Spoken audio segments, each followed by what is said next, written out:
আবে বিক্রম গুন্ডা, আমি না, রাজা বলছি।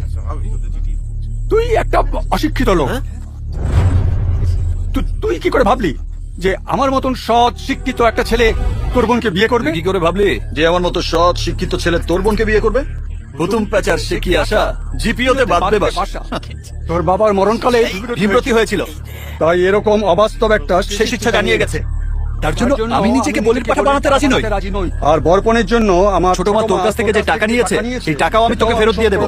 তবু তোর বোনকে বিয়ে করে আমার স্বপ্নকে আমি গলা টিপে মারতে পারবো না। তাই আমার স্বপ্ন সফল করতে আমি চললাম লন্ডন। লন্ডন। আর একটা কথা, আমি তোর মতো গুন্ডা নই যে অন্যের জমি জমা প্রপার্টি হাতিয়ে। রাতারাতি তোর টাকা শোধ করে দেবো। আর তাই তোকে ওয়েট করতে হবে। Wait wait.